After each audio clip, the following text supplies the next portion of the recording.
os museus comunitários, eles são uma possibilidade de sonhar. Sonhar no presente, com o passado e para o futuro. E isso é muito importante para essas instituições, assim, porque não é somente você reconstruir um passado, você retramar um passado, você reelaborar escritas. É você ter projetos e outras possibilidades de futuro que não aquela que é dada, que não aquela que está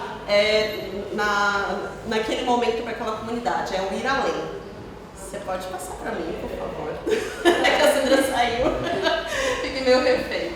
A pergunta que eu quero responder hoje é: o museu é uma possibilidade de reescrita do passado? Essa é uma pergunta que me move muito, é uma pergunta que eu tento construir também dentro da minha pesquisa, né? E para trabalhar essa pergunta, esse vai ser o meu percurso. O que é o museu, né? Essa instituição, que também é um conceito, que também é um processo. O que é o museu? A representação da cultura e da história negra em museus modernos, museus afrocentrados, museu comunitário como possibilidade para essa discussão, museus afrocomunitários no Brasil e possibilidades em Florianópolis. Eu confesso que essa minha apresentação ela tem um pouco de manifesto, tá, gente? Mas eu acho que vocês só vão perceber no final. Mas aqui eu coloco algumas questões que vão levar a gente por essa retramada do passado. Pode passar para mim, por favor? Começando com o que é o museu. O que é essa instituição, né? Para a gente pensar nela como a gente entende hoje, a gente tem que pensar na formação dela na história. Pode passar, por favor? Tem essa frase da Teresa Morales Lerch e do Cuauhtémoc Camarena Ocampo, que são dois pesquisadores da INAH, da região de Oaxaca, no México, que trabalham com museus comunitários, que eles falam, né? A instituição museal surgiu com base numa história de concentração de poder e riqueza, que se refletia na capacidade de reunir tesouros e troféus arrancados de outros povos. Eu acho que essa frase tem tudo a ver com uma das facetas da ideia de você pensar o poder dos museus. O museu é um espaço de poder. O museu é um espaço que ele pode manifestar o poder de várias formas. E por muito tempo foi dessa forma que o museu se manifestou, como esse espaço da barbárie, né? Obrigada. E como a gente pode pensar isso? Para pensar a construção dessa ideia de museu, né, como esse espaço de tesouros roubados, né, de sonhos roubados, a gente tem que pensar na historicidade dessa instituição. Eu acho interessante voltar ao Gabinete de Curiosidade, né, na formação do Gabinete de Curiosidade, das grandes coleções lá entre os séculos XV e XVI, porque como foram formados, como surgiram esses gabinetes, como surgiram essas coleções. Isso foi um sintoma do colonialismo, isso foi um sintoma dos furtos e dos roubos que aconteceram durante as invasões em outros espaços, né, que estavam acontecendo no século XV.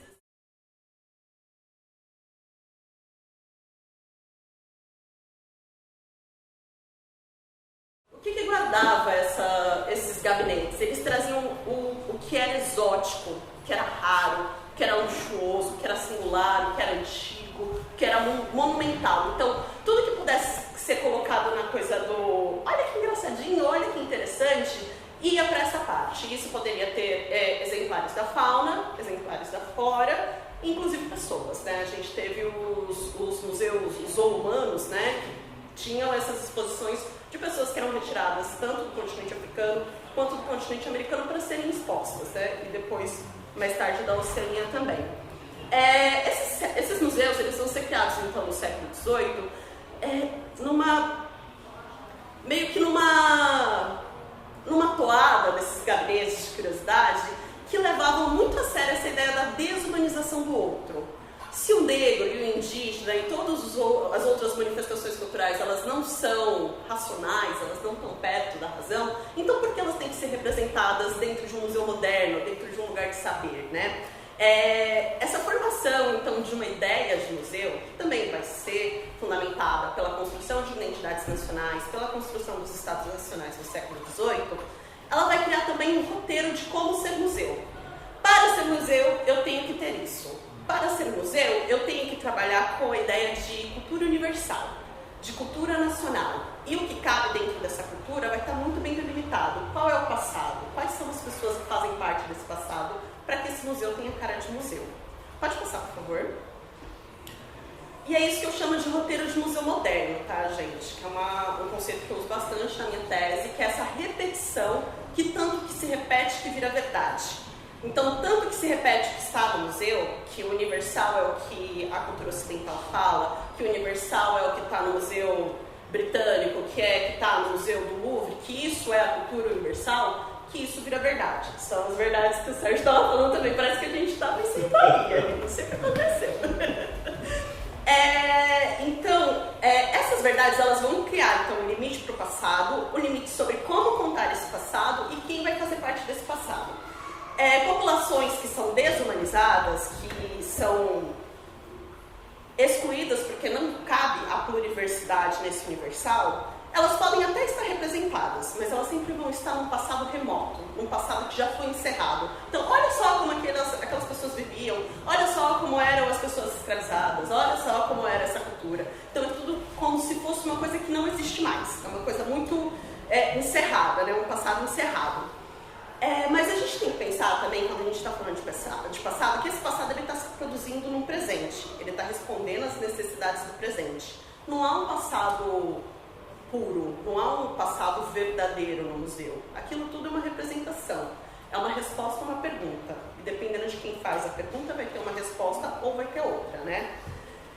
Então, a repetição desses museus modernos durante o tempo, ele vai reafirmar uma estrutura. E essas estruturas, elas vão ecoar esses sinais da colonialidade, né? O que cabe no museu é o que cabe dentro do pensamento colonial moderno. E isso vai se repetir também na América. Pode passar, por favor? Pensando na temática da Semana de Museus e também na temática que o Sesc colocou, que é bem interessante, né, que é negros, o passado presente de Florianópolis, é interessante a gente pensar qual é a representação da cultura e da história negra dentro dos museus que eu chamo de museus modernos. Eu não chamo nem de museus tradicionais. Você pode ser um museu tradicional, mas ter uma pluriversidade de questões trabalhadas dentro de um museu tradicional. O museu moderno, ele já se fecha nessa ideia de uma cultura homogênea, uma cultura centrada em apenas um tipo de produção de conhecimento, né? Então, para você seguir esse roteiro de museu moderno, você tem que continuar a desumanizar algumas categorias. Uma das categorias dessa população que foi desumanizada foi o negro, né? Então, o negro, ele é representado no museu sem complexidade, não tem vivência, ele não tem experiências, ele não tem sonhos, ele não tem futuro. Ele é um objeto de museu, né? E quando ele aparece, ele não é o centro do museu, ele é uma menção. É uma coisa que está colocada ali dentro, é uma exposição temporária, é uma coisa que passa. É uma menção à cultura, é uma menção à história, ela não faz parte da história que está ali. E é muito problemático que muitas vezes, quando o negro aparece, ele aparece ou como povo de cultura, através do samba, do carnaval, da capoeira ou da religiosidade, que daí entra como cultura na maioria das exposições, ou como povo de barbárie, que daí a gente vai para a escravização, para o trabalho forçado, para os instrumentos de tortura, como se aquilo fosse a forma de representar a história das pessoas que estão ali. Eu acho essa imagem, que é a Alegoria do Ventre Livre, que é uma obra produzida em 1871, se eu não me engano, ela pertence ao Museu Histórico Nacional, e essa obra para mim é meio que o resumo de como o negro é representado em museus que seguem esse roteiro moderno, né? Essa obra está em exposição no Museu Histórico Nacional, ela está num lugar de destaque, é uma obra de 1,70 m, uma obra grande, de gesso, ela é pintada de preto, e essa criança está segurando uma placa escrito Honra Dom Pedro, e mais algumas coisas, né? Como forma de agradecimento a ter sido agraciada pela lei do ventre livre e por isso se liberta. Na mão direita dele tem uma corrente que ele está segurando, no pé direito tem um grilhão que foi quebrado e ele está olhando como alguém para cima, né? Alguém acima dele deu a lei do ventre livre e ele está ali agradecendo. É sempre essa posição de subalterno, é sempre essa posição de alguém que está recebendo algo, não é alguém que está produzindo, não é uma atividade. E é legal pensar também a origem dos acervos. Como é que esses acervos sobre a cultura e a história negra vão parar nesses museus? Essa peça ela foi uma doação do movimento abolicionista do Rio de Janeiro, que provavelmente foi feita por um artista francês, provavelmente para ser entregue para o Dom Pedro, como presente. Mas a gente pode pensar em outras situações que são mais absurdas, como a gente tem uma coleção tombada, que foi a primeira coleção tombada no Brasil pelo IFAM, que é a coleção Museu da Magia Negra. O que consiste essa coleção? São 591 peças, se eu não me engano, que foram roubadas, né, de terreiros de candomblé, de umbanda, na época que esses terreiros eles foram criminalizados durante a Primeira República até a Era Vargas, né? Então essas peças elas foram roubadas dessas pessoas, ficaram no Museu da Polícia Civil como acervo. Muitas dessas peças elas se deterioraram assim com o tempo. E em 2017, a mãe meninazinha de Oxum, ela começou um movimento que era Devolvam o Nosso Sagrado. Não, Libertem o Nosso Sagrado. E esse movimento conseguiu fazer a transferência da coleção para o Museu da República, que tem um outro tratamento com esse acervo, tem uma outra forma de discutir esse acervo. E essas peças estão lá, né, bonitas, foram acondicionadas e agora estão recebendo um tratamento porque elas estão bem danificadas, assim, né? Algumas até estão se desmanchando, roupa, partes de bronze ou de metal que enferrujaram com o tempo, e é bem problemático, assim, essa questão. No IFAM, essa coleção ainda está classificada no tombamento, né, no tombamento original como coleção Museu da Magia Negra, mas no Museu da República a coleção se chama Nosso Sagrado. Então já houve ali uma transformação. Pode passar, por favor? Mas nem tudo são pedras, gente. Também algumas flores pelo caminho. Eu queria trazer os exemplos de alguns museus afrocentrados aqui do Brasil. Porque outro itinerário que acontece na história também é possível, né? Eu trouxe 2 exemplos. Um é o Museu Afro-Brasil, que é um museu institucionalizado, pertence ao governo do estado de São Paulo. Inicialmente ele foi feito pelo Emanuel Araújo, né? Tinha uma proposta de IOS e era um outro rolê. Mas ele tem um acervo com mais de 6 mil peças, dividido em 6 núcleos, né, que conta tanto sobre a cultura e a história negra no Brasil, como também o processo de diáspora, né? Tem algumas peças dentro do Museu Afro-Brasil que são representantes de países, de pessoas que migraram não, né, que vieram para cá forçadamente, né, nesse processo. Pode passar. Só uma coisa aqui, que eu coloquei no textão, não vou falar nada, né? A Ana Lúcia Lopes, eu acho muito interessante que ela fala que a ideia é contar Como é que eu vou falar aqui, gente? Me ajuda aqui. Eu cheguei aqui. Então, eu anotei. A Ana pretende contar a história, uma outra história brasileira, né? Que a gente tem uma história brasileira consolidada, mas ali no Museu Afro-Brasil eles pretendem contar de uma outra maneira, um outro percurso. Aí a gente tem um museu bem recente, que é o MUCAB, que é o Museu da História e da Cultura Afro-Brasileira, que fica na Pequena África, no Rio de Janeiro. É um museu super bonitinho, era um centro cultural antes, né? E essa Pequena África, gente, eu acho interessante falar, ela fica numa região que abrange o Cais do Valongo, que foi o cais que recebeu grande parte dos 4,6 milhões de negros escravizados que chegaram no Brasil entre o século XVI e o século XVIII, né? A Pedra do Sal, que é um ponto de religiosidade, mas também é um ponto de resistência. E o Cemitério dos Pretos Novos, que eu vou falar um pouco mais pra frente. O Cais do Valongo também é regido pelo MUCAB. Eles são um museu que tem uma edificação, né? Que é esse espaço que fica ali também, fica na rua do Cemitério dos Pretos Novos. Mas eles também são um museu de território, museu, né, a céu aberto, que eles cuidam de roteiros para explicar a Pequena África e a ocupação negra naquela região. É bem interessante se ver. Eles estão com uma exposição agora, que é do Senegambia. Quem puder olhar o Instagram, é um artista incrível, vale muito a pena conhecer também. Pode passar, por favor. E daí a gente vai falar daqui, né? Em Santa Catarina, como é que fica a representação do negro em Santa Catarina, gente?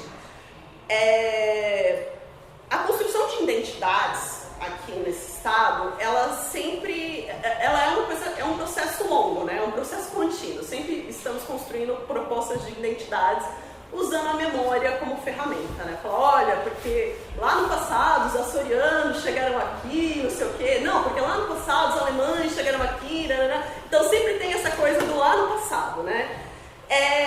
E o museu, nesse meio todo, ele é um espaço que ele lembra, mas ele também é um espaço que esquece. É um espaço que oculta, é um espaço que silencia, e isso é muito complicado. Teve uma pesquisadora, que é muito interessante a pesquisa dela, sobre o meio em Santa Catarina, os museus de Santa Catarina, que ela fez um levantamento. Em Santa Catarina tem cerca de 220 museus, de acordo com o Sistema Estadual de Museus. Ela mandou fichas para esses museus, para os museus responderem algumas questões da pesquisa dela. Desses museus, 153 responderam. E uma das questões era qual é a presença do seu acervo de objetos que tem uma representação da história e da cultura afro-catarinense. E desses 85,62% responderam que não tinham nada, que não tinham representação nenhuma no acervo, que isso não era o objetivo daquele museu. E os que responderam sim, falaram sim, temos alguns objetos de tortura, temos algumas imagens dos negros trabalhando, temos algumas coisas ligadas a carnaval, então é sempre dentro desses espaços, sempre dentro desses lugares, né? É muito problemático isso, porque Santa Catarina tem essa formação de identidades homogêneas, né? De falar, nós somos isso. E é ampla, que pode ser tipo... a gente pode falar do boi de mamão como uma expressão açoriana, que não tem Açores, pode ter sido uma releitura, pode ter sido uma reconstrução, ok, mas não tem Açores. Mas ela também é segregadora, né? Além de ser ampla, ela segrega. Então, se isso não se encaixa no meu ideal de branquitude, dessa identidade, eu não preciso dele aqui.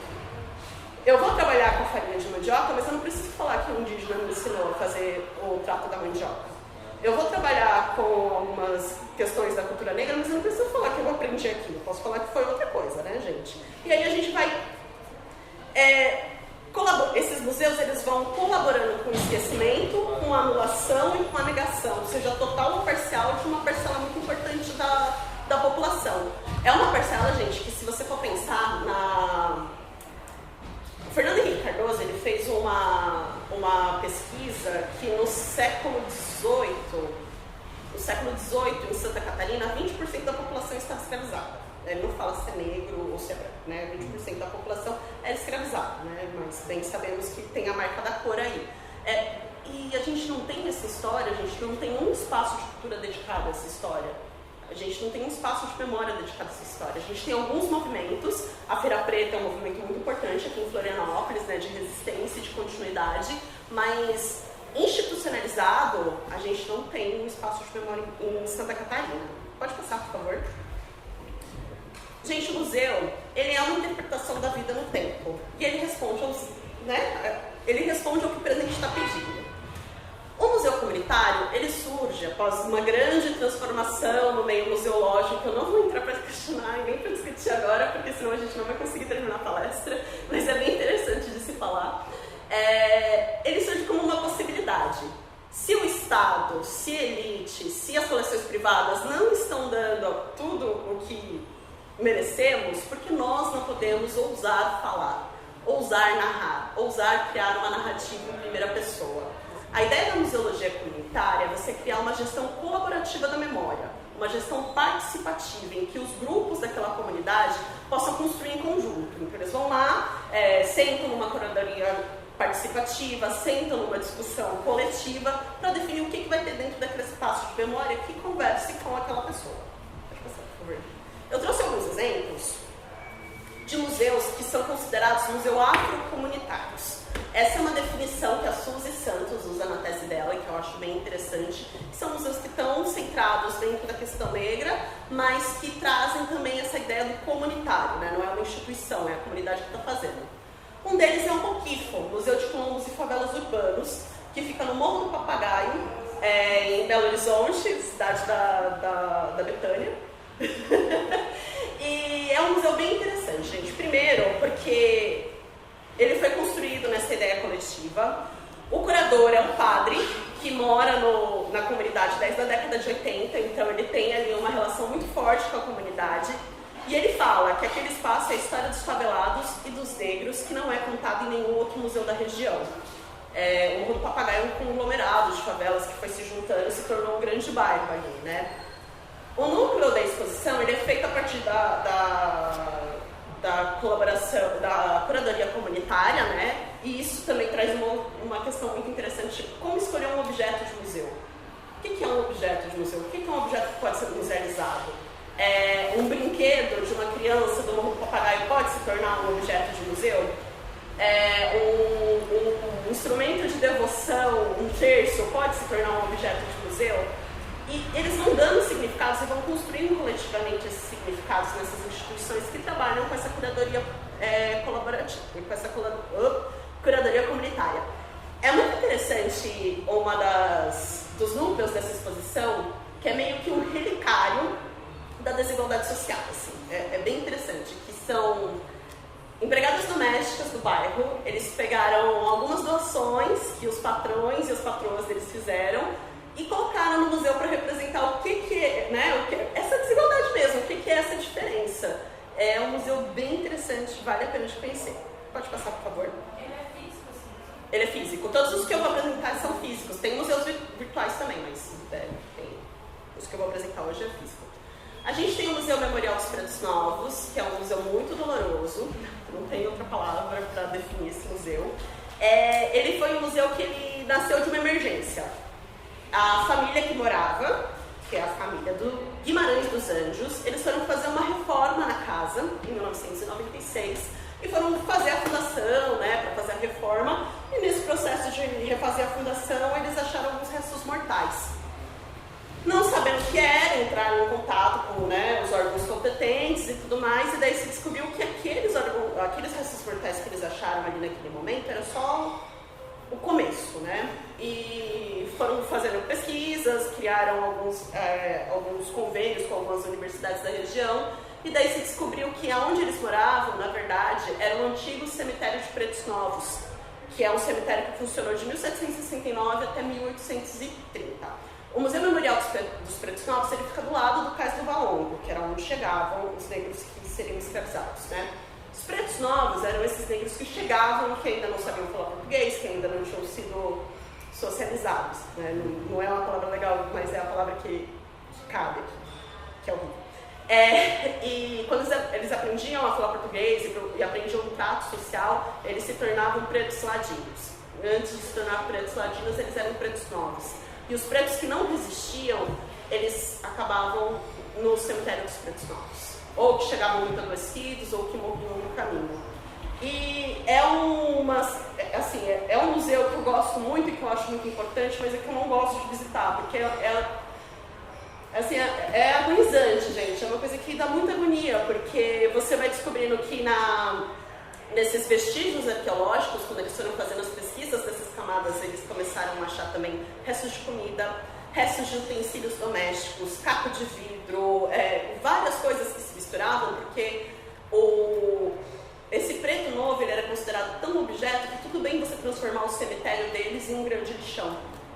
Você identificar o negro que estava chegando como um resto de comida, né? Tudo bem, vai tudo para o mesmo lugar. E o desrespeito com os corpos dessas pessoas, porque eles eram queimados, os ossos eram quebrados, e revirava a terra para esconder esses ossos. Tem alguns relatos que eles apresentam no museu de viajantes falando que aquilo era um monte de corpos amontoados e mal cheirosos. Eu fico até meio de falar, mas é isso, é bem doloroso mesmo. E nesse processo, né, de prospecção arqueológica, eles conseguiram encontrar um corpo, né, restos mortais de um corpo, né, que eles denominaram Josefina Baquita, que é a primeira santa negra canonizada pelo Papa, mas Baquita também é uma palavra sudanesa para bem-aventurada. Obviamente que essa preta nova ela não tinha nome, né? Ela morreu sem nome, quer dizer, ela tinha um nome, a gente não conhece o nome dela. E ela era uma mulher jovem que morreu, que foi enterrada e que seu corpo foi encontrado, então, nessa prospecção arqueológica e que hoje está em exposição no museu da maneira mais respeitosa possível, assim. Mas é bem doloroso, é um espaço bem doloroso. Pode passar, por favor. E por último, né, para levantar um pouquinho o astral, a gente tem o Memorial Mãe Menininha do Gatuá, que é uma mãe de santo de um terreiro importante. Foi um memorial criado em 1992, tem mais de 500 peças no acervo. É um acervo que está ligado à história, é um acervo que está ligado à identidade da mãe menininha, né, como sujeito de si. É um acervo que está ligado à religiosidade, né, que conta um pouco da história do candomblé em Salvador, a partir do que ela acumulou ali, né, de todos os processos. E é um memorial que ele está dentro do terreiro, ele está dentro do espaço sagrado do terreiro ali. Então, assim, a gente tem 3 exemplos aqui de museus comunitários. Eu trouxe esses 3 até para fazer essa contraposição. Assim. A gente tem um que fala de um coletivo, de uma comunidade. A gente tem um segundo que fala de um passado sendo reconstruído no presente, sendo retramado no presente. E a gente tem outro que é de você focar em uma mulher negra e colocar dentro de um espaço de memória uma mulher negra. E falar, ó, essa mulher aqui, ela é representativa da nossa cultura. A partir da história dela, a gente conta a história de Gatuá. A gente conta essa história desse terreiro que foi tão importante na história de Salvador e na história do Brasil, né? Pode passar, por favor. E daí pensando nisso tudo, né, gente? Pensando na comunidade se reorganizando, se reunindo e tentando fazer ações de memórias, quais são as possibilidades em Florianópolis? Tirou minha surpresa. Não, pode deixar. Então, como a gente viu, né, a representação do acervo da cultura e da história negra em Florianópolis, ela não chega a 1/4 do acervo registrado aí, né, no Sistema Estadual de Museus, de acordo com a pesquisa da Marilete, eu não vou esquecer o nome dela, cadê? Bom, depois eu pego o nome dela, gente. E aí, pensando em Florianópolis, né, nesse centro que tem tantos locais e que tem tantas coisas acontecendo, a gente tem o prédio da Escola Antonieta de Barros. Antonieta de Barros, como vocês sabem, a primeira mulher negra eleita deputado, né, no voto popular. Ela foi professora, ela foi jornalista, ela deu aula na Escola Antonieta de Barros, né, ela se formou no Instituto de Educação, que está ali bem pertinho, né, e hoje o prédio faz 11 anos que ele está fechado, 10, 11 anos que ele está fechado, está com problemas estruturais, precisa passar por um grande restauro, não pode ser reforma, porque é um prédio tombado pelo Estado, e vai uma dinheirama nisso daí. Em 2019, o Estado doou o prédio para o DESC, para o Museu da Escola Catarinense, e uma das questões, uma das coisas que tinha que acontecer dentro desse prédio era a criação de um centro de memória e preservação da cultura negra. De 2019 até hoje ainda nada aconteceu. O prédio ainda está fechado, não há uma movimentação, né, do Museu da Escola Catarinense, então ainda não aconteceu nada. Semana passada, a prefeitura fez um movimento entregou um documento ao reitor da UDESC pedindo a doação desse prédio para a prefeitura, para que ali funcione a Fundação Franklin Cascais, funcione também o Museu Franklin Cascais, que hoje está na UFSC, e, quem sabe, um Centro de Cultura e Arte Negra para falar do samba e do carnaval, que é a cultura negra em Florianópolis, né, gente? Isso foi a matéria publicada, vocês podem ver, está no site do ND+, lá. E sim, é um absurdo, é uma questão. Não que não tenha que ter espaços, eu acho que há espaços para todos, mas o problema é que, mais uma vez, não vai ser a vez de se falar da cultura e da história negra em Florianópolis, mais uma vez essa questão ela não vai ser discutida. Então a gente tem um prédio, a gente tem uma lei falando que esse prédio ele tem que assumir essa função, a gente tem um interesse social, mas a gente não tem o convite da sociedade para participar disso, o que é um problema muito grande. Quem são as pessoas que estão organizando esse processo? Quem são as pessoas que estão realmente colocando a mão no prédio, né? Essa era a parte do manifesto. Gente, eu acho que é só isso que eu tinha para falar. Pode passar, eu acho que acabou. Ah, não, tem mais coisa? Ah, é verdade? Tá louca. O tema, então, né, da Semana dos Museus é o poder dos museus. O museu, ele é uma coisa muito louca, assim, que ele tem o poder de manter, ele tem o poder de silenciar, de esquecer, mas ele também tem um poder de mudança muito grande, porque ele é uma instituição emblemática, ele é uma instituição com uma força muito grande. Então, dependendo de como se usa esse poder, você pode transformar ou você pode reiterar algumas questões. Para mim, então, o poder desse museu, né, pensando numa possibilidade, né, seria essa de retomar o passado, de realmente assumir a história para que ela não seja apenas uma menção na história de outro. Pegar as rédeas ali, né, da nossa narrativa e tentar fazer com que a gente não seja atropelado novamente por toda essa construção. Agora acabou, né? Não sei, vamos ver. Surpresa! Agora acabou, gente. Obrigada.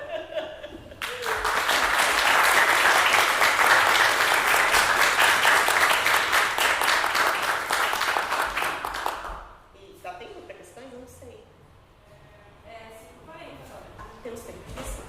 Questões estão à disposição. Como você enxerga essa questão da exposição do corpo de pessoas pretas?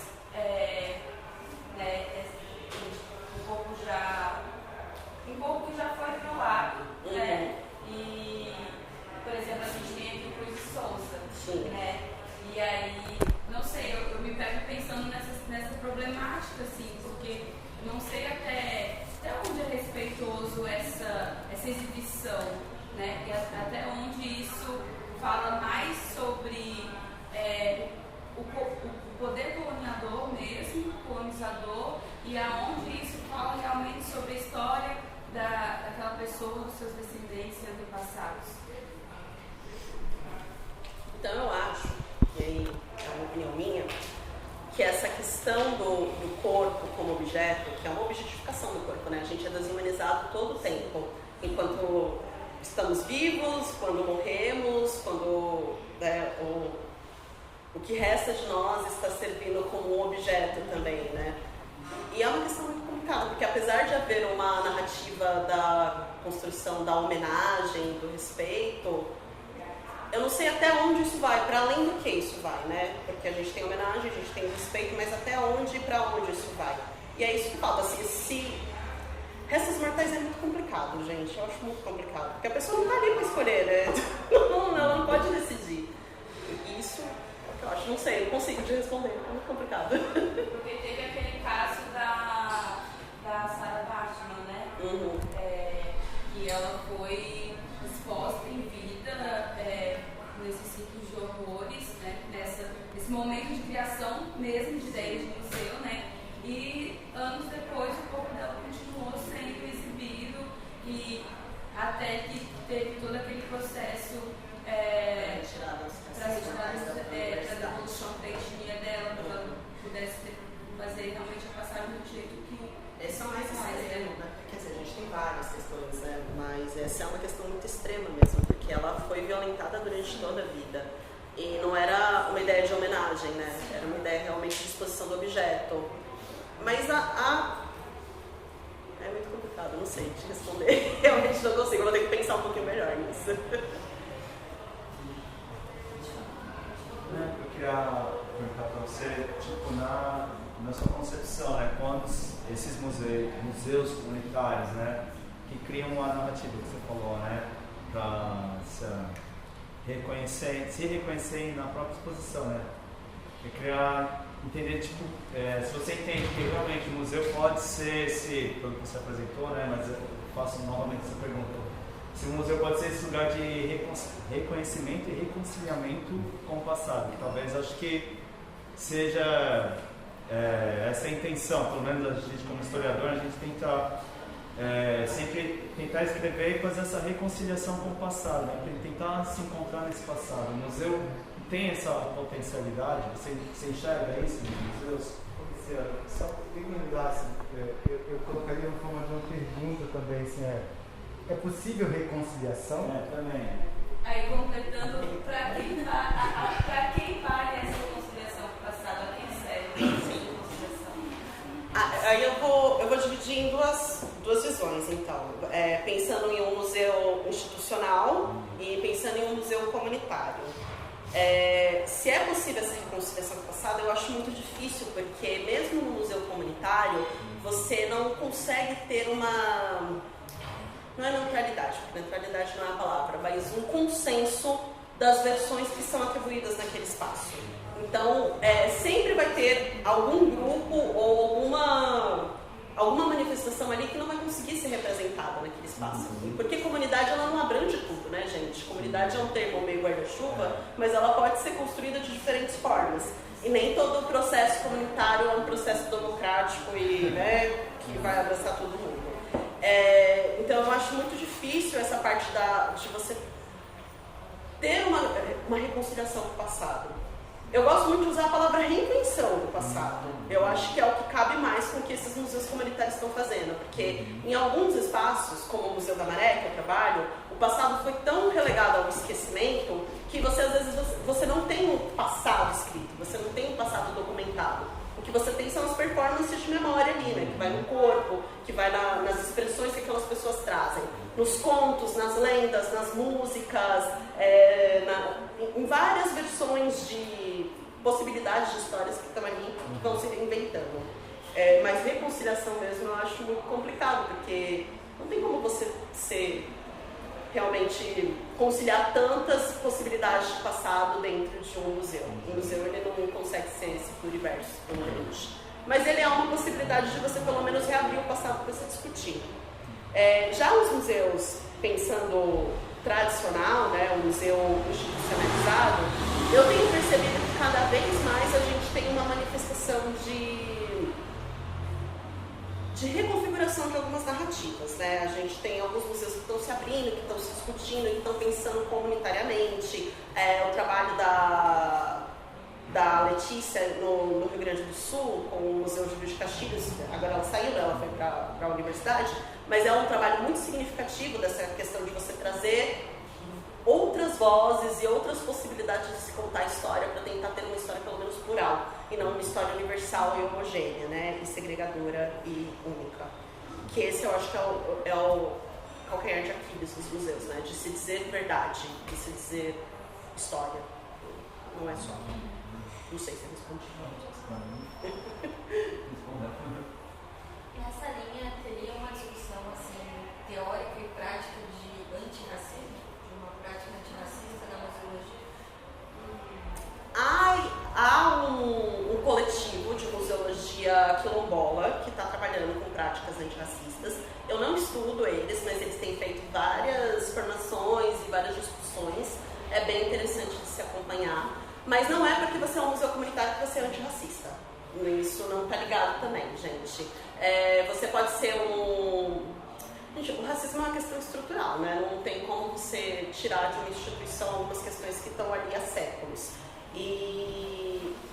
Então, assim, é um caminho para se abrir a discussão, mas ele não é a solução para essa discussão. Ele é uma possibilidade.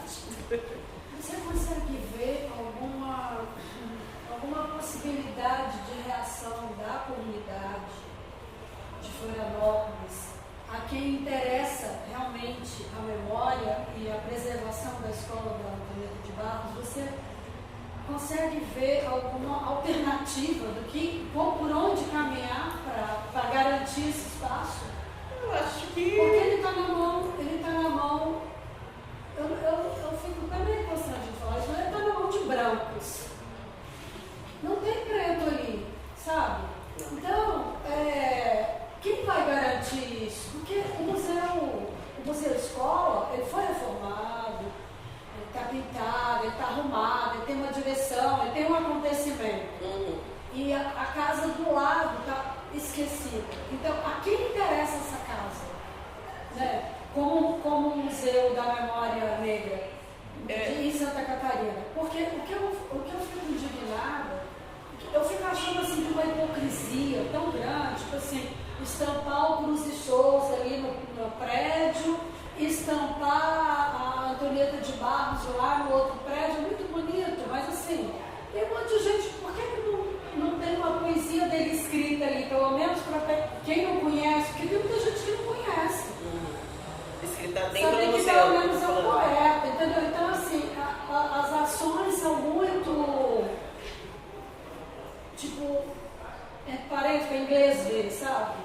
Então assim, você consegue ver uma ação possível para se garantir esse espaço? Essa questão questão veio a mim por uma pessoa que estava pensando em ações. Porque eu também não conhecia a questão da Escola Antonieta de Barros. Eu não sabia que estava na gestão do UDESC. E daí eu fui, né, tentar saber mais para poder trazer para cá. Aqui é uma tentativa de falar, gente, ó, tá acontecendo isso, tá? Se vocês quiserem se organizar, tem essa possibilidade. Eu tô tentando jogar uma faísca e vamos ver se a fogueira acende. Porque realmente, se não há um convite formal para a população participar, a gente vai ficar esperando esse convite formal. Isso aí. Isso aí. Mais alguma questão? Eu também acho que tem que ocupar, mas assim, eu acho que também tem que haver um movimento de informação sobre isso mesmo, entende? Estou tentando. Estou fazendo a sua parte. Porque tem muita gente que está no movimento negro, será que está sabendo disso? Não posso afirmar. E a gente tem que fazer um movimento de informar mais, eu acho. Então vamos difundir a palavra da Antonieta de Barros. Eu fico pensando, vocês que são da história, se vocês não teriam uma responsabilidade, desculpa, gente, falar isso, tá? Desculpa, mas vocês que são da história e realmente têm um outro ponto de vista sobre a história, que é muito mais aberto, não é o ponto de vista do vencedor, mas que é gente que já é filho de... Você descende de negros e tal, quer dizer, tem outra responsabilidade. Se vocês não teriam também alguma responsabilidade no sentido de insistir no resgate dessa história de alguma forma, porque o que eu fico vendo ali, por exemplo, você falou, o passado para Florianópolis, para Santa Catarina é quando os açorianos chegaram. Não, porque Santa Catarina ganhou o nome de Santa Catarina quando os açorianos chegaram depois, mas já existiam povos aqui. Então o passado de Santa Catarina é um passado indígena também. E aí ninguém fala nisso. Então eu acho que os historiadores, os jovens historiadores, eles têm que fazer sempre um manifesto de que essa história ela é contada pela metade, de que uma parte dela está realmente sendo negligenciada. Eu acho que isso é com vocês, não é? E com você também, né? Artista plástica, vamos lá. É comigo também, claro, é com todos nós. É com todos nós, mas é porque vocês têm uma inserção muito maior do que nós, réis mortais, nessa questão, porque vocês estão ali, entendeu? Assim, é a disciplina de vocês, né? Não sei, gente, desculpa, eu sou ignorante. Mas... ouvindo, né? Eu sou estudante de história e eu acho que a gente não faz nada sozinho, né? A história não se constrói sozinha, ela não vem do nada, não se faz sozinha. Então eu acho que assim, os problemas não nasceram do nada, não se construíram sozinhos. Eu acho que não tem como a história dar conta de solucionar todos os problemas sozinhas, né? Principalmente pensando eu como uma historiadora preta, assim, que dá conta de um problema que não foi eu que criei e ter que dar conta desse problema diariamente, porque eu tenho que dar conta desse problema não só institucionalmente, tenho que dar conta desse problema no meu dia a dia. Então, porque o racismo é estrutural, é institucional, mas ele não é só, ele também se faz no cotidiano, na vida diária, né? Então, eu penso que se, infelizmente, é uma responsabilidade minha, porque é um peso que a gente tem, né? Eu, quanto uma pessoa preta e historiadora, tenho sempre que ficar martelando nisso, mas que não se faz sozinho, né? Então, acho que assim como os problemas não se criam sozinhos, acho que a gente também não se resolve tudo sozinho, a gente precisa dessa interdisciplinaridade para a gente conseguir chegar, pelo menos, em possíveis caminhos. Não sei se tem soluções, mas possíveis caminhos para, pelo menos, tornar essas trajetórias um pouco mais, não digo leves, mas um pouco mais dignas mesmo, de ser, de dignidade de você ser mesmo. Eu penso que a gente tem, acho que desde o início desse discurso da solidariedade aqui em Santa Catarina, nós já tínhamos contranarrativas também apresentando outras histórias. A questão é por que essa vingou, né, e não outras, né? E a gente vê muito, por exemplo, o professor a profissão é uma profissão que tem um papel social fundamental, mas quando se fala de educação, não se escuta os professores, né? A pandemia estava aí e nos mostrou isso de uma forma muito brutal. Todo mundo falava que os professores estavam em casa, que ninguém estava trabalhando durante a pandemia, né? Enquanto estava todo mundo lá se matando, se reinventando, passando problemas psicológicos sérios, né? Porque tiveram que, para cuidar, para que os filhos tivessem um mínimo, né, de continuidade no processo educacional. E aí eu penso que a gente vem fazendo isso continuamente, mas isso ainda não é reconhecido, né? A história também é um campo de embates, em que também tem muito conservadorismo, né? Como com todos os outros espaços. A gente não pode dizer que todos os historiadores e que a universidade é um espaço só de ideias inovadoras, de pessoas que estão, né? Tem um monte de gente bolsonarista, conservadora dentro da universidade, lamentavelmente, em todas as classes. Para mim, assim, é um troço absurdo saber que tem um historiador bolsonarista, um artista plástico bolsonarista, parece um troço assim que não cabe, né? Mas existe. E aí a última coisa é a gente pensar que hoje a gente está fazendo um movimento, e a fala da Luciana aqui nesse espaço, eu acho que está dentro desse movimento, que a gente está chamando de história pública, que é de construção de narrativas de história que não são mais apenas as narrativas do TCC, da tese, do artigo científico, mas também a presença dos historiadores e das historiadoras nas redes sociais, a presença dos historiadores no carnaval, no museu, sabe? Esse movimento está crescendo, né, aqui no Brasil, e a presença, essa parceria com o museu, eu acho que é uma dessas pequenas fagulhazinhas que a gente está tentando acender. Eu só queria fazer um depoimento sobre, antes de encerrar, mas sobre o IPN, Instituto Pretos Novos, e sobre o racismo estrutural. O IPN foi construído pela sociedade, lógico, pelo casal, né, que descobriu a alçada, mas depois foi a comunidade que fez o instituto. Porém, todavia, o racismo estrutural tirou a verba deles, porque o instituto não importava. Lá por 2018, a gente doou obras para eles fazerem leilão, porque eles não tinham papel higiênico. O instituto, que é tão importante naquele circuito da África. Então, só para vocês entenderem que não é só fazer uso, porque o sistema vai contra a todo momento. Então, a todo momento estão lá lutando para o Museu Afro continuar em pé, porque senão eles vão lá e fecham. Então, o sistema é perverso. Não é só você montar aqui, mas depois não tem como. Então, era só isso. E parabéns, eu adorei. Eu também adorei isso.